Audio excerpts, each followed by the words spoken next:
As an entrepreneur or business, it's no secret that the tech you use to connect with your audience can make or break you.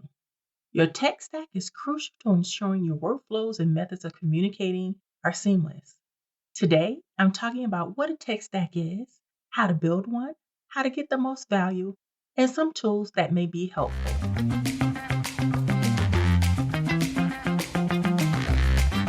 I'm PG Williams, copywriter and brand builder turned business owner of multiple entities. While corporate America is in my past, I've parlayed those skills into the future, focusing on growing my businesses, learning valuable lessons, and helping others do it too.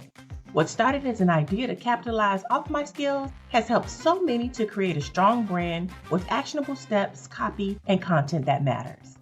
I created the Talk Like a Brand podcast to give you relatable, simple strategies and advice that makes you think, reflect, and implement. If you're an entrepreneur or one in the making who wants to build a strong brand with a solid foundation, you're in the right place. So let's get into it.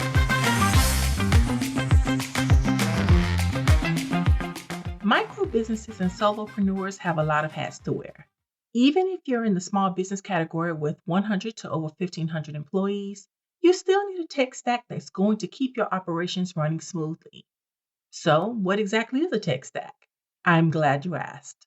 This can also be called a software stack because it has all the apps and tools used to keep your business going. This could include a CRM, survey software, programs for email, social media, content writing, live streaming, analytics, SEO, scheduling, digital content, design, website building, management, e-commerce, and even HR management. Whew, that's a lot, right?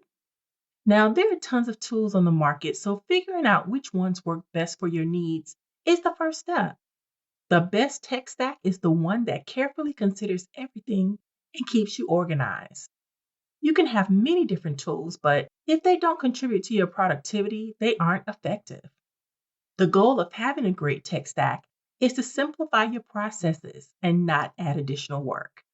For instance, a marketing tech stack or MarTech stack includes the tools you or your marketing team are going to use to manage, execute, and streamline your marketing process. It really comes down to the outcomes you seek because you need a strategic approach when selecting this software to make sure all areas are aligned and they assist in reaching your overall goals. Every program you use should support something else. Now, what would a tech stack for a small business or solopreneur look like? Let's see. You'll probably need software for content and social media that helps you curate, schedule, and distribute your content. That's going to help with audience engagement while you're building your brand, right? Software in this category could include things like Zoom or StreamYard, the Melon app, HubSpot, SocialBee, Hootsuite, or Planoly, Buffer, and many others in this category because there's so many different software on the market. Next, you'll want to think about your website that drives traffic so that you can convert those into leads and make sales.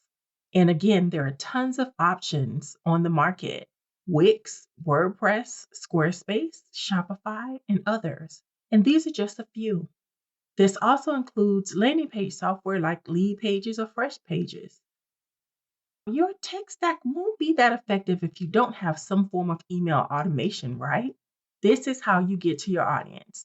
No matter what they say, email is still one of the most effective ways to engage and nurture that audience. So some top email automation companies include ConvertKit, GetResponse, Mailchimp, Constant Contact, MailerLite, and the newbie on the block, Flowdesk.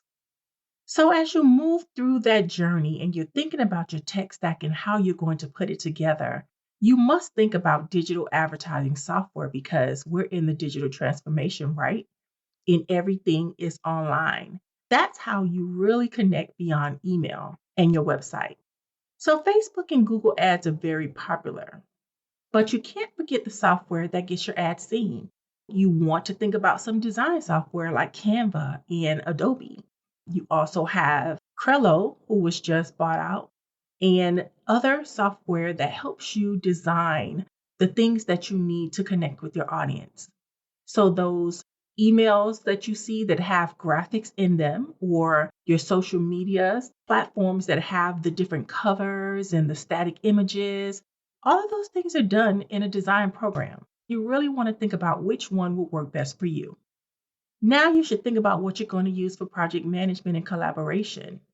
Because if you have a team, or even if you're just one person, if you like to keep things organized, you're definitely going to need software in that tech stack that does this. A lot of people use Slack or Asana. But then if you need a calendar, Calendly is available. And then Google Drive also comes to mind. When you're thinking about contact and customer management, that's where software like Salesforce, HubSpot, Agile CRM, Dubsado, Honeybook, and 17 Hats shine. And they may also integrate with finance tech like QuickBooks or other finance software. Businesses that do coaching or have courses use tech like Teachable or Kajabi, the Heights platform, and software of this nature. These can be all-in-one platforms that take care of a large majority of what you may need. But then you also go back to website builders that have now integrated other tools that you can use to make business all in one. Squarespace, Wix, and MailChimp are three that actually do this. Now, once you get all those things under your belt, you have to think about the analytics. How will you know how your campaigns are doing if you don't see the data? How will you know who your target audience really is if you can't see the data? You always want to look at the data and the stats to see where you need to improve, what's getting the most traction, and who your audience really is. And this helps improve business operations overall. Programs like Moz, SEMrush, and Google Analytics fall into this category. Once you know all these different types of software that can possibly go into a tech stack, it's time to think about how you're going to build that tech stack. You have to think about your workflows and what needs automated. That means you have to really think about the pain points and identify the problem you need to solve within your internal infrastructure. You can have multiple tech stacks, but you also need to make sure you know your current and future needs. So think about your overall business strategy, your objectives, and your goals. That means any of the common tech stacks like marketing or project management, finance, HR, and security should be cohesive in their own way. While you're developing your workflow, see what tasks can be done with the same products, because being able to integrate them can help in creating a seamless consumer journey. Even if your software doesn't integrate, there are platforms like Zapier and Pabbly that can help you out. So with so many tools out there, you're like, this is overwhelming. These are too many software options that I have. What do I do? Before you hit that buy button, here are a few suggestions. Ask yourself, do I have SOS or FOMO?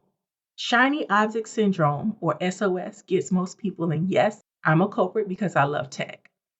When a new product comes out, ask yourself, are you one of those people that feel like you really need it and you can't go without it? Adding to your tech stack with software you don't need can leave you with bloated processes, and you want to avoid that at all costs. So can you still do what you need to do and not have the new software? If you can, don't do it. And of course, the fear of missing out, especially if the software is on sale, can have you buying software you won't ever use. Again, I am a culprit. Next, ask yourself, does this integrate with my current tools or tools I'll need in the future? If you're purchasing something that doesn't integrate with your current tools, is it really worth it? Again, your goal is to work smarter and not harder. Next, ask yourself, have you done the research? Look at the reviews and recommendations for every type software that you are considering. And if you have colleagues in the business space, ask them what they use. Most colleagues I know, they all use particular software. I can start there, and that's a good basis for where you should be starting to actually complete your task and the things that you need. Finally, consider who's going to use that software. Your tools should be user-friendly and easy to navigate. If you're a solopreneur and you don't have a large staff, then buying a bulky program will actually slow you down. Don't rush into buying the first software you see. Take your time. Look for scalable features that complement your business and technology strategy. Make sure the software is relevant and it has periodic updates for free. Also, think about the tools you need the most because those are critical. So to recap, you're looking for tools for services, digital content, physical products, website builders, and those that take care of the marketing aspect like social media, email management, video content and marketing, SEO, event management, advertising, and analytics. This takes time and effort to get it right. And you may find that your current tech stack isn't living up to your expectation. Now's the time to sit down, review, and consider what's on the market. And also go ahead and thank yourself in advance for when you finally get it right. Good luck. Go follow me on Instagram at The Right Mix and color my brands, and let me know what you think about the podcast because I love hearing from you. Sign up for my weekly Brand Bits newsletter at bit.ly/getbrandbits, dropping every Tuesday. And of course, we're on every single week. Have an amazing day. Until next time.